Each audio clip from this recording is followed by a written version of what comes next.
Hello everyone, welcome to academic atlas. I am Jaya Prakash. तो आज हम आपके सामने लेकर आए हैं कक्षा 7 का पाठ संघर्ष के कारण मैं तुनुक मिजाज हो गया।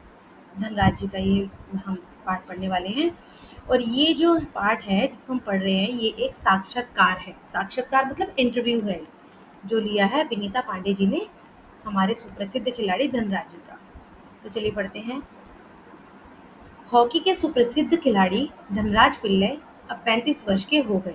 उनका एक साक्षात्कार विनीता पांडे ने लिया। इस साक्षात्कार का संपादित अंश यहाँ दिया जा रहा है।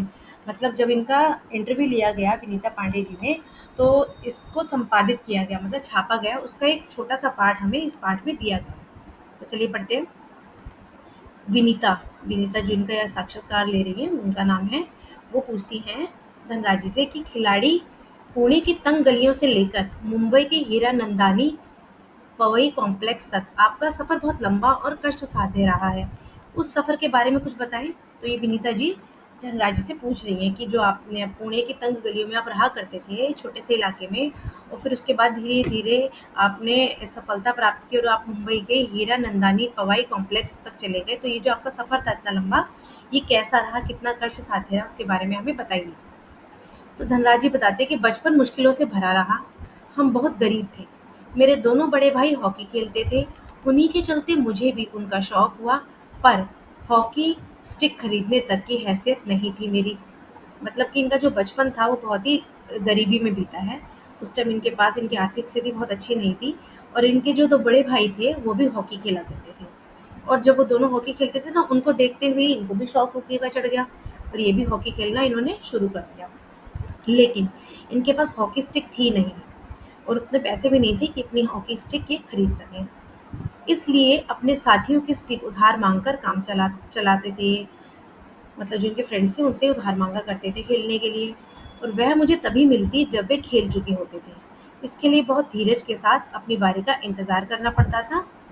मतलब जब इनके पास अपनी हॉकी स्टिक थी नहीं तो ये अपने दोस्तों से अपने साथियों से हॉकी स्टिक मांगा करते थे। और वो उनको तब दिया करते थे अपनी हॉकी स्टिक जब वो खेल चुके होते थे। तब तक इनको अपनी टर्न आने का, अपनी बारी आने का बहुत इंतजार करना पड़ता था। मुझे अपनी पहली स्टिक तब मिली जब मेरे बड़े भाई को भारतीय कैंप के लिए चुना गया। उसने मुझे अपनी पुरानी स्टिक दे दी। वह नई तो नहीं थी लेकिन मेरे लिए बहुत कीमती थी क्योंकि वह मेरी अपनी थी। मतलब इनको जब पहली स्टिक जो इनके पास अपनी मिली वो कब मिली, जब इनके बड़े भाई को भारतीय कैंप के लिए चुना गया। तो वहीं से उनको, इनके बड़े भाई को नई स्टिक मिल गई थी तो उन्होंने अपनी पुरानी स्टिक धनराज जी को दे दी। तब इनको वो पुरानी स्टिक मिली।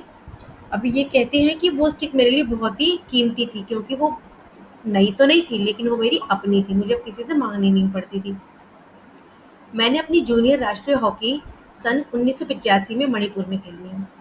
तब मैं सिर्फ 16 साल का था और देखने में दुबला पतला और छोटे बच्चे जैसा मेरा चेहरा था।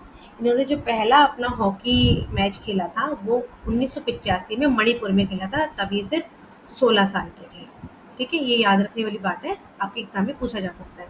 और ये देखने में बहुत ही दुबले पतले छोटे बच्चे जैसा चेहरा इनका लगता था। अपनी पतली दुबली कद-काठी के बावजूद मेरा ऐसा दबदबा था कि कोई मुझसे भिड़ने की कोशिश नहीं किया करता था। मतलब कि चाहे ये दुबले-पतले थे, लेकिन इनका ऐसा रौब था कि कोई इनसे भिड़ने की, कोई इनसे पंगे लेने की कोशिश नहीं किया करता था। मैं बहुत ही जुझारू था, मैदान में भी और मैदान के बाहर भी। जुझारू मतलब जो जो ठान लेते हैं ना, वो करके रहते हैं, चाहे उनके लिए उन्हें कितना भी संघर्ष करना पड़े, उस चीज़ को बहुत जुनून के साथ करते हैं, उन्हें हम कहते हैं जुझारू। तो ये कहते हैं चाहे वो मेरा खेल का मैदान हो या खेल से बाहर की कोई बात हो, मैं बहुत ही अपने काम में जुझारू रहा हूँ। 1986 में मुझे सीनियर टीम में डाल दिया गया और मैं बोरिया बिस्तर बांधकर मुंबई चला आया।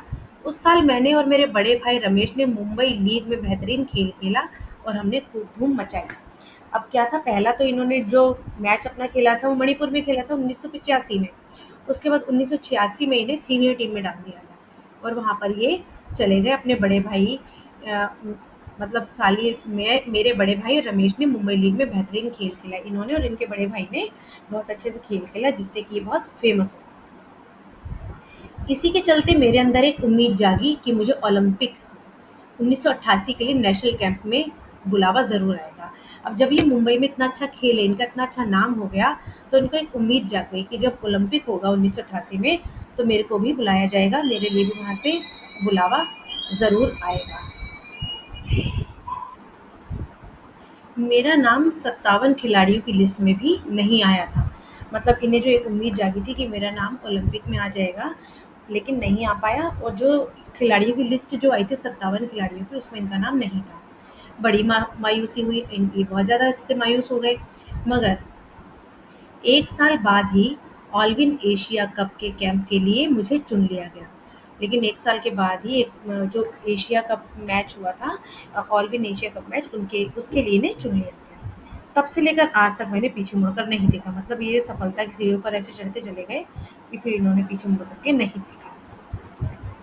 अब विनीता जी पूछती हैं, उनका अगला प्रश्न होता है कि आपका विद्यार्थी जीवन कैसा रहा? आप अपने स्कूल के दिनों में आपकी किस प्रकार की यादें आप जुड़ी हुई हैं स्कूल जीवन से? तब धनराज जी ने बताया कि मैं पढ़ाई में एकदम फिसड्डी था, मतलब मैं पढ़ाई में बहुत अच्छा नहीं था। किसी तरह 10वीं तक पहुंचा, मगर उसके आगे तो मामला बहुत कठिन था। एक बात कहूँ, अगर मैं हॉकी खिलाड़ी ना होता तो शायद एक चपरासी की नौकरी भी मुझे ना मिलती। मतलब इनका कहना है कि मैं पढ़ाई में बहुत अच्छा नहीं था, 10वीं तक कैसे-कैसे मैं पहुँच गया, लेकिन उसके आगे की पढ़ाई मुझे बहुत टफ लगने लगी। अभी धनराज जी का कहना है कि अगर मैं एक हॉकी खिलाड़ी ना होता, तो शायद मुझे चपरासी की नौकरी भी ना मिलती। आज मैं बैचलर ऑफ साइंस या आर्ट्स भले ही नहीं हूँ, पर गर्व से कह सकता हूँ कि मैं बैचलर ऑफ हॉकी हूँ। मतलब इन्होंने चाहे साइंस साइड से, चाहे आर्ट साइड से अपना ग्रेजुएशन ना भी किया हो, बैचलर ऑफ साइंस आर्ट्स ना हो, लेकिन ये कह सकते हैं कि मैंने बैचलर ऑफ हॉकी किया है, और मेरी शादी के लिए आप मुझे मास्टर ऑफ हॉकी कह सकते हैं। अब विनीता जी का अगला प्रश्न था कि आप इतने तुनक मिजाज क्यों हैं? कभी-कभी आप आक्रामक भी हो जाते हैं। मतलब इतनी तुनक मिजाज का मतलब होता है कि ज़रा-ज़रा सी बात पर चिढ़ जाना, गुस्सा आ जाना, या फिर बहुत जल्दी से गुस्सा आ जाना। आक्रामक का मतलब जल्दी से गुस्से में आ जाना।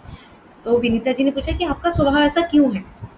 अब धनराज जी ने बताया कि इस बात का जो संबंध मेरे बचपन से जुड़ा हुआ है, कि मैं तुनक मिजाजी हूँ या मुझे जल्दी गुस्सा आ जाता है, इस बात का जो संबंध है वो मेरे बचपन से जुड़ा है। मैं हमेशा से ही अपने आप को बहुत असुरक्षित महसूस करता रहा।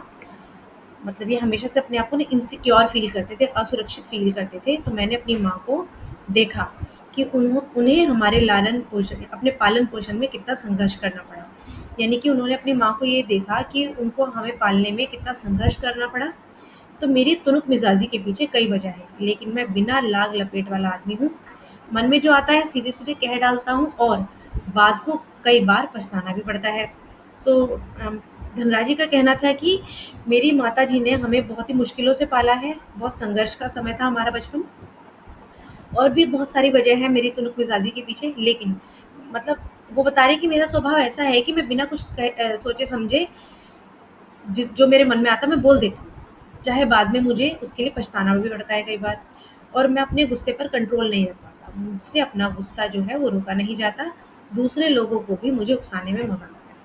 मतलब मुझे एकदम से गुस्सा आ जाता है, और मैं अपने गुस्से पर कंट्रोल नहीं रख पाता, और जो दूसरे लोग होते हैं वो मुझे और ज़्यादा गुस्सा दिलाते हैं और ज़्यादा उकसाते हैं, ताकि मैं और ज़्यादा गुस्से में आ जाऊँ। मुझे ज़िंदगी में हर छोटी-छोटी चीज़ के लिए जूझना पड़ा, जिससे मैं चिड़चिड़ा हो गया हूँ। साथ ही साथ मैं बहुत भावुक इंसान भी हूँ, मैं किसी को तकलीफ में नहीं देख सकता। मैं अपने दोस्तों और परिवार की बहुत कदर करता हूँ, मुझे अपनी गलतियों के लिए माफ़ी माँगने में कोई शर्म महसूस नहीं होती। अब वो कहते हैं कि जब मैं छोटा था तब से लेकर मेरा जो बचपन था, मैं बचपन में बहुत छोटी-छोटी चीज़ों के लिए जो है, मैं बहुत ही संघर्ष में गुज़रा। मुझे बहुत जूझना मतलब मुझे बहुत मुश्किलों से चीज़ें मिली हैं। इस वज़ह से मैं चिड़चिड़ा हो गया था। लेकिन चिड़चिड़ा भी हूँ, गुस्से वाला भी हूँ, पर मैं बहुत भावुक भी हूँ, मैं बहुत ही इमोशनल भी हूँ। मैं किसी को भी तकलीफ़ में देख नहीं सकता, किसी को भी परेशान देख नहीं सकता, और मैं अपने दोस्तों और परिवार की जो है बहुत ज़्यादा रिस्पेक्ट करता हूँ, बहुत कदर करता हूँ उनकी। और कभी अगर मुझसे कोई गलती हो जाती है ना, तो मैं उसके लिए माफ़ी माँगने में कभी भी शर्म महसूस नहीं करता। तो अपना वो स्वभाव बता रहे हैं। अब यहाँ पर विनीता जी का अगला प्रश्न होता है धनराज जी से कि आपके परिवार की आपके लिए क्या अहमियत है? मतलब क्या इम्पोर्टेंस है आपके परिवार की आपकी नज़रों में? तो धनराज जी कहते हैं कि सबसे अधिक प्रेरणा मुझे अपनी माँ से मिली है। उन्होंने हम सब भाई-बहनों में अच्छे संस्कार डालने की कोशिश की। मैं उनके सबसे नज़दीक हूँ, मतलब मैं अपनी माँ के सबसे ज़्यादा करीब हूँ। मैं चाहे भारत में रहूँ, विदेश में रहूँ, रोज़ रात सोने से पहले मैं अपनी माँ से बात ज़रूर करता हूँ। मेरी माँ मुझे अपनी प्रसिद्धि को विनम्रता के साथ सँभालने की सीख देती है और मेरी सबसे बड़ी भाभी कविता भी मेरे लिए माँ की तरह हैं और वह भी मेरे लिए प्रेरणा स्रोत रही हैं। तो वो अपने परिवार के बारे में बताती हैं कि मैं सबसे ज़्यादा अपनी माँ के करीब रहा हूँ। उन्होंने ही मुझे प्रेरणा दी है। अपने अच्छे संस्कार उन्होंने हमारे अंदर डाले हैं, हम भाई-बहनों में डाले हैं। और मैं चाहे देश के किसी भी कोने में रहूँ, भारत में रहूँ या विदेश में रहूँ, मैं रोज़ रात को सोने से पहले अपनी माँ से बात ज़रूर करता हूँ। और मेरी माँ ने मुझे हमेशा सिखाया कि जो तुमने अब तक सक्सेस पाई है, प्रसिद्धि पाई है, उसको कैसे सँभाल के रखना है। और मेरी बहुत बड़ी प्रेरणा का स्रोत मेरी बड़ी भाभी कविता भी है। उनको भी वो अपनी माँ की तरह ही मानते हैं। तो ये उन्होंने अपने परिवार के बारे में बताया। अब विनीता जी का अगला प्रश्न होता है धनराज जी से कि आपने सबसे पहले कृत्रिम घास, एस्ट्रोटर्फ और हॉकी कब खेली? कृत्रिम घास होती है जो बनावटी घास होती है, आपकी आर्टिफिशियल घास होती है ना, वो। तो वो बता अब तो खैर ये आम हो गई, लेकिन उस समय पे बहुत कम जगह हुआ करती थी। तो विनीता जी बोलती हैं कि आप सबसे पहले वहाँ पर हॉकी कब खेले उस घास के ऊपर? तो धनराज जी कहते हैं कि मैंने सबसे पहले कृत्रिम घास तब देखी जब राष्ट्रीय खेलों के लिए, नेशनल्स के लिए मैंने भाग लिया 1988 में नई दिल्ली। तब इन्होंने सबसे पहले वो आर्टिफिशियल घास देखी। मुझे याद है कि किस तरह सौम्या और जोकविम कर्ल हो मुझे एक कोने में ले जाकर कृत्रिम घास पर खेलने के गुर बता रहे थे, मतलब तरीका बता रहे थे कि इस पर कैसे खेला जाता है। और जब वे बताने में लगे हुए थे, जब वो मुझे ये सब चीज़ें बता रहे थे, तो मैं झुक-झुक कर उस मैदान को छू रहा था। उसको टच कर के देख रहा था उस घास को, और मुझे विश्वास नहीं हो रहा था कि विज्ञान इस कदर तरक्की कर सकता है जिससे कृत्रिम घास उगाई जा सके। तो उनको इस बात पर विश्वास नहीं हो रहा था कि विज्ञान ऐसी भी तरक्की कर सकता है कि ऐसी घास बनाई जा सके, जो देखने में बिल्कुल रियल लगे। विनीता जी पूछती हैं अगला प्रश्न अपना कि हर युवक का ये सपना होता है कि उनके पास एक कार हो। आपके पास अपनी पहली कार कब आई? तो इस पर धनराज जी बताते हैं कि मेरी पहली कार एक सेकंड हैंड अरमाडा थी। मतलब इनके पास नई कार नहीं थी, सबसे पहले इनके पास एक सेकंड हैंड कार आई थी, जो थी अरमाडा। ठीक है? जो मुझे पहले मेरे पहले के एम्प्लॉयर ने दी थी। इनके पहले के एम्प्लॉयर ने दी थी ये। तब तक मैं काफ़ी नामी खिलाड़ी बन चुका था। मतलब फ़ेमस तो पहले भी काफ़ी हो गए थे, मगर ये ज़रूरी नहीं कि शोहरत पैसा साथ लेकर आए। कहने का मतलब है कि ये ज़रूरी नहीं कि मैं फ़ेमस हो गया हूँ तो उसके साथ-साथ मेरे पास पैसा भी बहुत आ जाए। मैं फ़ेमस ज़रूर हो गया था, लेकिन मेरे पास पैसा बहुत नहीं था। मैं तब भी मुंबई की लोकल ट्रेनों और बसों में सफ़र करता था, क्योंकि टैक्सी में चढ़ने की हैसियत मुझ में नहीं थी। मतलब मैं बहुत फ़ेमस हो गया था, उसके बावजूद भी मैं बस में, लोकल ट्रेन में, इनमें सफ़र किया करता था, क्योंकि टैक्सी में जाने के लिए मेरे पास पैसे नहीं हुआ करते थे। मुझे याद है एक बार किसी फ़ोटोग्राफ़र ने भीड़ से भरे रेलवे स्टेशन पर मेरी तस्वीर खींचकर अगली सुबह अखबार में यह खबर छाप दी कि हॉकी का सितारा पिल्ले अब भी मुंबई की लोकल ट्रेन में सफ़र करता है। मतलब एक बार ये रेलवे स्टेशन पर थे और वहाँ बहुत भीड़-भाड़ थी, तो उस भीड़ में ही एक फ़ोटोग्राफ़र ने इनकी फ़ोटो खींची और अखबार पर खबर छाप दी कि एक हॉकी का सितारा, यानी कि फ़ेमस हॉकी प्लेयर जो है, वो आज भी मुंबई की लोकल ट्रेन में सफ़र करता है। तो उस दिन मैंने महसूस किया, ये धनराज जी बता रहे हैं कि उस दिन मैंने महसूस किया कि मैं एक मशहूर चेहरा बन चुका हूँ, मतलब मैं बहुत फ़ेमस हो चुका हूँ और मुझे अब लोकल ट्रेन में सफ़र करने से बचना चाहिए। जब हम फ़ेमस हो जाते हैं तो हम लोकल जगह जाने से बचते हैं ना, तो इनको भी लगा कि अब मुझे लोकल ट्रेन में सफ़र करने से बचना चाहिए। लेकिन मैं कर भी क्या सकता था? मैं जो भी थोड़ा बहुत कमाता था, उससे अपना परिवार चलाना पड़ता था। अब उनके पास इतना पैसा तो था ही नहीं कि वो टैक्सी कर सके, तो क्या कर सकते थे? धीरे-धीरे पैसे जमा करके बहन की शादी की, अपनी माँ के लिए हर महीने पुणे पे पैसा भेजना शुरू किया। आज मेरे पास एक फ़ोर्ड आइकन है, जिसे मैंने सन 2000 में खरीदा था, मगर वह किसी कॉर्पोरेट हाउस का दिया हुआ तोहफ़ा नहीं, बल्कि मेरी मेहनत की गाढ़ी कमाई से खरीदी हुई कार है। इनका कहने का मतलब है कि इनको ये लगा ज़रूर, फ़ील ज़रूर हुआ कि अब इन्हें लोकल ट्रेन में घूमना नहीं चाहिए, लेकिन इनके ऊपर बहुत सारी ज़िम्मेदारियाँ थी। इनको अपना परिवार चलाना था, अपनी बहन की शादी करनी थी, अपनी मम्मी के पास हर महीने पैसे भेजने थे घर चलाने के लिए।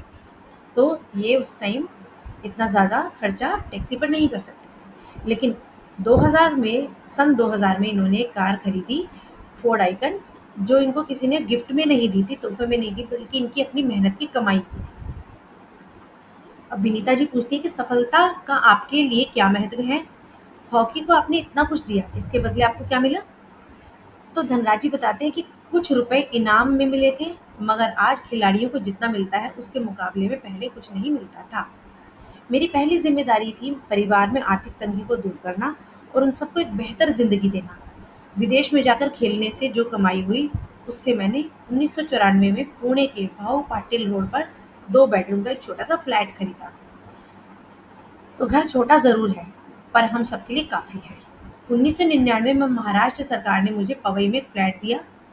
वह ऐसा घर है जिसे खरीदने की मेरी खुद की हैसियत कभी नहीं हो पाती। तो जब विनीता जी ने इनसे पूछा कि आपने तो हॉकी के लिए इतना कुछ किया, इतना स्ट्रगल किया, तो हॉकी मैच ने आपको दिया क्या इसके बदले?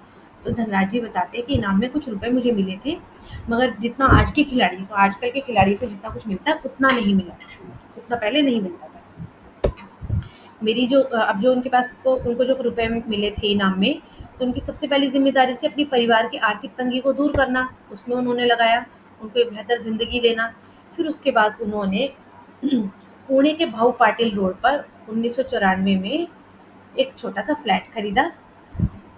2 बेडरूम का सेट था वो, 2 बेडरूम सेट था, वो लिया। छोटा था लेकिन इनके लिए ठीक था। उसके बाद इन्होंने 1999 में महाराष्ट्र सरकार ने इनको, महाराष्ट्र की जो सरकार थी, उन्होंने इनको एक फ्लैट दिया। सरकार ने दिया वो फ्लैट, जो बहुत ही सुंदर था, जिसको ये शायद इतना महँगा था कि वो शायद कभी खरीद नहीं पाते। ऐसा धनराज जी बताते हैं। उसके बाद विनीता जी पूछती हैं, सेलिब्रिटीज़ के साथ एक ही मंच पर बैठना आपको कैसा लगता है? बड़े-बड़े सेलिब्रिटीज़ होते हैं, उनके साथ आपको जब बैठते हो, बातें करते हो, तो उनके साथ बैठना आपको कैसा लगता है? फिर धनराज जी बताते, बहुत अच्छा। जब हम राष्ट्रपति से मिले, तब यह महसूस हुआ कि हम कितने खास हैं। हॉकी ही है जिसके चलते हर जगह प्रतिष्ठा मिली।